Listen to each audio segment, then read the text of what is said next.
गुरुजी के चरणों में कोटि कोटि प्रणाम और सारी संगत नो मेरा जय गुरुजी। संगत जी, आज हम लोग जो सत्संग सुनेंगे वो गुरुजी का इतना ब्लेस सत्संग है और मुझे बहुत खुशी हो रही है कि गुरुजी ने मुझे ये सेवा बख्शी कि मैं इतना ब्लेस सत्संग आप लोगों के साथ शेयर कर सकूं।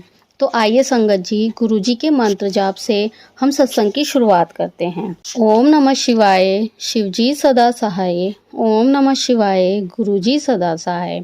आइए संगत जी, गुरुजी की संगत है आंटी जी जो अभी अपना नाम गुप्त रखना चाहते हैं, उनका सत्संग सुनते हैं। जय गुरुजी, शुक्राना गुरुजी। ओम नमः शिवाय, शिवजी सदा सहाय। ओम नमः शिवाय, गुरुजी सदा सहाय। संगत जी, मैं दिल्ली से बोल रही हूँ, गुरुजी की बेटी। फिलहाल मैं अपना नाम गुप्त रखना चाहती हूँ। आज मैं खुश हूँ, बहुत मतलब कि समझ लीजिए बहुत खुश हूँ। एक तरफ से गुरुजी ने अपनी बेटी को एक खुशी तो दे दी है। संगत जी, गुरुजी का मैसेज आता था मेरे पास जन्माष्टमी से पहले कि गुड़िया कुड़िए मैं तुझे 2 खुशी दूंगा, कुड़िए मैं तुझे 2 खुशी दूंगा। अब मुझे नहीं पता था गुरुजी क्या खुशी देंगे संगत जी, बट गुरुजी ने मुझे ये खुशी दी कि मैं उनका स्वरूप जन्माष्टमी वाले दिन अपने घर में लगा पाई। उससे पहले हमेशा अपने बैग में ही रखा करती थी। मैंने गुरुजी का स्वरूप मैं बड़े मंदिर से लेकर आई थी। बहुत टाइम हो गया था, शायद अप्रैल मई में लेकर आई थी, बट मुझे घर में लगाने नहीं दिया गया था। मम्मी से बोला था, मम्मी ने कहा कि नहीं पापा तो नहीं लगाने देंगे। तो फिर मैं अपने बैग में रोज़ रखती थी। सुबह पूजा करती थी, गुरुजी का स्वरूप साफ करती थी और चंदन टीका किया करती थी और अपने बैग में रख लिया करती थी। और कहीं भी जाती थी बाहर तो मैं अपने साथ लेकर चला करती थी। मेरे पास पॉकेट स्वरूप भी है गुरुजी का, अपने पास वो भी रखती हूँ। तो एक दिन संगत जी, मैंने राखी वाले दिन गुरुजी का स्वरूप मंदिर में लगा लिया और मैंने कहा आज मैं मंदिर में लगा लेती हूँ। गुरुजी का तभी मेरे पास मैसेज आया कि तूने मेरा स्वरूप एकदम सही जगह लगाया है। और फिर अगले दिन मंगलवार था तो मैंने स्वरूप उठाया ही नहीं, गुरुजी अपने बैग में रखा नहीं। मैंने कहा यहाँ पे गुरुजी ने बोला है तो मैं लगी रहने दूँगी। और पापा भी मानने लगे थे संगत जी। मैंने पिछले सत्संग में बताया था कि पापा ने भी अपने गले में राखी वाले दिन गुरुजी का लॉकेट स्वरूप पहन लिया, तो मैंने हटाया नहीं, गुरुजी का स्वरूप लगे रहने दिया कि अब तो पापा भी मान गए। लेकिन जब मैं शाम में ऑफिस से आई तो मम्मी ने कहा कि गुरुजी का स्वरूप उठा ले, क्योंकि पापा ने कहा है कि वहाँ नहीं रखना। तो संगत जी, मुझे थोड़ा दुख हुआ, बहुत ज़्यादा निराश हुई और मैंने गुरुजी का स्वरूप वापस अपने बैग में रख लिया। मैंने बताया था मेरे पापा को गुरुजी ने ब्लेस किया, उन्हें लंबी उम्र ब्लेस कर दी है। मेरे पापा की तबीयत आजकल वैसे भी बहुत ख़राब रहती है, हर पल डर ही लगा रहता है, लेकिन गुरुजी ने अपनी ब्लेसिंग्स मेरे पापा को दे रखी है। तो संगत जी, मेरे पापा की तबीयत थोड़ी ख़राब रहती और थोड़ी ख़राब ज़्यादा रहने लग गई। अभी इसी राखी से लेकर जन्माष्टमी तक और भी ज़्यादा ख़राब होने लग गई। तब जन्माष्टमी पे मेरे दिमाग में एक ख्याल आया संगत जी कि मेरे पापा ना एक दूसरे रूम में सोते हैं, हमारे वाले रूम में नहीं सोते हैं। पता नहीं वो ना रूम हम मतलब कि संगत जी मैं कैसे बताऊँ, वो रूम ना हमारी बड़ी ताई जी का है एक तरफ से, क्योंकि वो घर उन्होंने शिफ्ट कर लिया था तो वो कमरे हमें दे दिए, तो पापा वहाँ सोने लग गए। लेकिन मुझे पसंद नहीं था कि पापा वहाँ सोया करें, मैं चाहती हूँ हमारे कमरे में सोए, जो हमारे कमरे हमें मिले हुए हैं। मेरे मन में हर बार वहम, गुरुजी तो बोलते हैं कि वहम नहीं करना चाहिए, बट मेरे को ऐसा लगता है कि पापा वहाँ सोते इसलिए ज़्यादा बीमार रहते। तो मेरे दिमाग में ऐसे ही कुछ आया, मैंने मम्मी से बोला, मम्मी हम ऐसा करते हैं, पापा को बोलते हैं कि गुरुजी का मैसेज आया है कि आप इस कमरे में अपना पलंग शिफ्ट कर लो। मैंने ऐसे बोल दिया और मम्मी ने एग्री कर दिया। और जैसे मैंने फेसबुक ऑन किया, गुरुजी का मैसेज आया, कुड़िए जो तू सोच रही है एकदम सही सोच रही है, कर ले। तो फिर मैंने मम्मी को बोला, मम्मी एक बार आप बोल के तो देखो पापा से। संगत जी, आप विश्वास नहीं करोगे, जैसे मैंने बोला पापा ने एक ही मतलब मम्मी ने बोला और पापा ने एक ही बारी हाँ कर दी। इतने साल हो गए कभी हाँ नहीं करी, अचानक से पापा ने एकदम से हाँ कर दी। जय गुरुजी, शुक्राना गुरुजी। और वो मान गए, अपना पलंग इस कमरे में लिया है। और उसी दिन संगत जी, मैंने जन्माष्टमी वाले दिन पापा की इतनी तबीयत खराब थी, घर में ऐसे लग रहा था इतनी नेगेटिविटी है, मैंने ना कि मैंने सफाई करी और गुरुजी का स्वरूप अपने कमरे में लगा लिया, जहाँ मैं सोती हूँ, जहाँ मैं इस कमरे में रहती हूँ, उसी कमरे में मैंने पापा को भी शिफ्ट करवा दिया था। तो मैंने गुरुजी का स्वरूप लगा लिया, गुरुजी का स्वरूप लगा दिया। अब मैंने कहा पापा तो इस कमरे में आ गया, मैं गुरुजी का स्वरूप कैसे रखूँ, कहाँ रखूँ। तो फिर मैंने मम्मी से पूछा, मैंने कहा मैं यहाँ पे पापा के पलंग के पास गुरुजी का स्वरूप लगा लूँ। मैंने कहा हाँ ठीक है, यहाँ लगा ले। मतलब मैं इतनी खुश हुई संगत जी कि मैं गुरु जी का स्वरूप इतने महीनों से नहीं लगा पा रही थी, लेकिन जन्माष्टमी वाले दिन गुरु जी ने अपना स्वरूप कम घर में लगवा ही लिया और लगवा ही लिया उन्होंने अपना स्वरूप। मैंने स्वरूप तो लगा दिया, सब कुछ कर दिया, अब लेकिन मैं बार बार सोच रही थी कि अब मैं गुरु जी की सेवा कैसे करूँ। पहले तो रोज़ अपने बैग से निकाल के गुरु जी का स्वरूप साफ करके कर लिया करती थी। अब मैं कैसे करूँ, पापा के सामने कैसे करूँ, कहीं पापा कुछ डांट ना दे, कहीं कुछ बोल ना दे। मैं गुरु जी को चंदन टिक्का कैसे लगाऊँ। गुरु जी संगत जी सोचते सोचते पूरा दिन निकल गया और फिर रात हो गई। हमने जन्माष्टमी वाले दिन ऐसी ही रात में हल्का फुल्का खाना बनाया, ज़्यादा कुछ नहीं बनाया। मैंने फिर गुरु जी को भोग नहीं लगाया। मैं सोचती रही गुरु जी को भोग कैसे लगाऊँ, मुझे कुछ समझ ही नहीं आ रहा था संगत जी, तो मैंने नहीं लगाया, उन्हें बस जल प्रसाद ही लगा दिया। फिर गुरु जी का मैसेज आया, कुड़िए मुझे भूख लग रही थी, तूने खाना नहीं खिलाया। मैंने कहा गुरु जी माफ़ करना, अब मैं कैसे करूँ, मैं पापा के सामने तो कुछ कर नहीं सकती, कहीं पापा कुछ बोल ना दे मुझे। अगले दिन मंगलवार था संगत जी, मैं फिर पूरे दिन सोचती रही कि मैंने कहीं गलती तो नहीं कर दी, अब मैं गुरु जी का सेवा कैसे करूँ। पहले तो चुप चुप आके कर लिया करती थी, मैं गुरु जी का स्वरूप कैसे साफ करूँ, उनका चंदन टिक्का कैसे लगाऊँ, मुझे कुछ समझ नहीं आ रहा था। फिर संगत जी मुझे कुछ भी नहीं समझ में आ रहा था। फिर अगले दिन मैं ऑफिस गई नहीं थी संगत जी, मंगलवार को मम्मी की तबीयत ख़राब थी, तो मैं पूरे दिन सोचती रही। फिर अचानक से बुधवार को मुझे ऑफिस के काम से कहीं बाहर जाना था। अब मैंने कहा गुरुजी अपना मैं आपका स्वरूप वापस अपने बैग में रख लूँ, मैं आपको तो छोड़ के नहीं जा सकती, पॉकेट स्वरूप तो है बट ये बड़ा स्वरूप अपने साथ ही रखती हूँ, क्योंकि पापा तो करेंगे ही नहीं साफ आपके स्वरूप को, और चंदन टीका भी नहीं लगाएंगे। मैं क्या करूँ गुरुजी, आप ही बताओ। संगत जी विश्वास नहीं करोगे, पता नहीं मैं पूरे दिन सोचती रही, परेशान होती रही। शाम में पापा ने ही बोल दिया कि मुझे कुछ करना तो नहीं है गुरुजी का, कुछ करना है तो बता दियो। मैं इतनी खुश हुई गुरुजी, संगत जी मैं क्या बताऊँ। उस दिन से लेकर आज 1 सितंबर है, संडे, पापा गुरुजी के स्वरूप को साफ भी करते हैं, उनका चंदन टिक्का भी लगाते हैं और जल प्रसाद भी रखते हैं। जय गुरुजी, शुक्राना गुरुजी।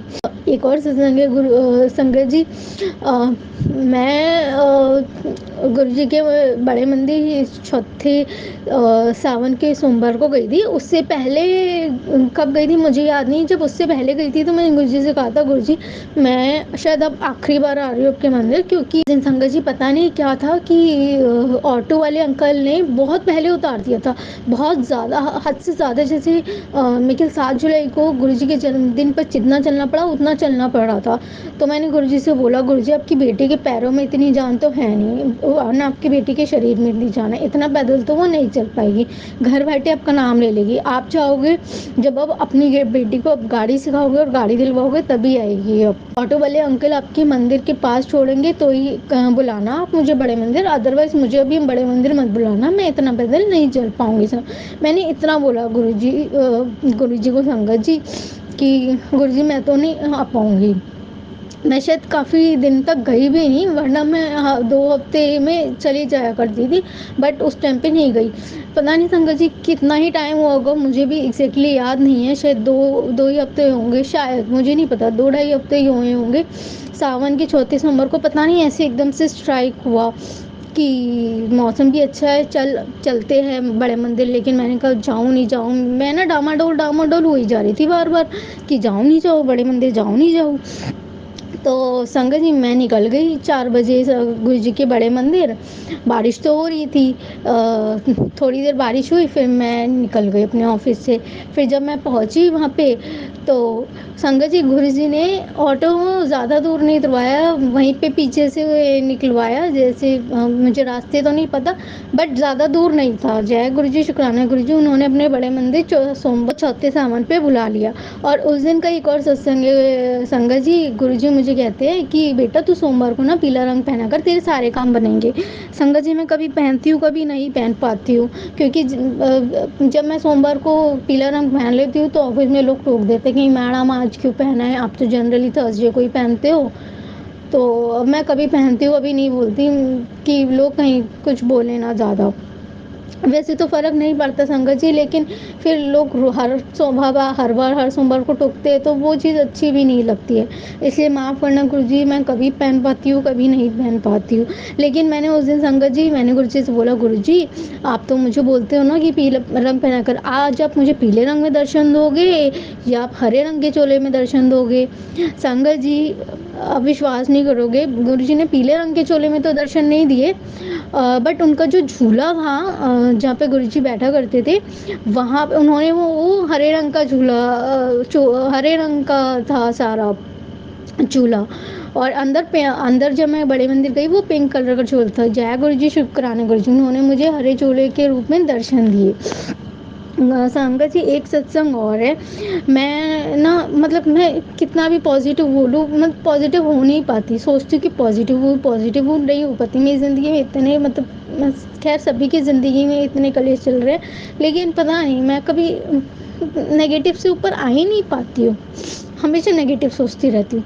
जब मैं नेगेटिव एक दिन शायद ज़्यादा ही सोच रही थी, तो गुरुजी का मैसेज आया, जैसे ही मैंने एकदम से इंस्टाग्राम ऑन किया, ऐसे ही रैंडमली कर लिया था, कोई ऐसा नहीं था कि मुझे गुरुजी का मैसेज देखना था, एकदम से ऑन किया कि चल थोड़ी देर टाइम पास कर लेते हैं, इंस्टाग्राम पे वीडियो देखे, गुरुजी का मैसेज आया, कुड़िए कभी तो तू पॉजिटिव सोच लिया कर, हमेशा नेगेटिव सोचती रहती है, कभी तो अच्छा सोचा कर। जय गुरुजी, शुक्राना गुरुजी, गुरुजी तो हर पल अपनी बेटी के साथ हैं।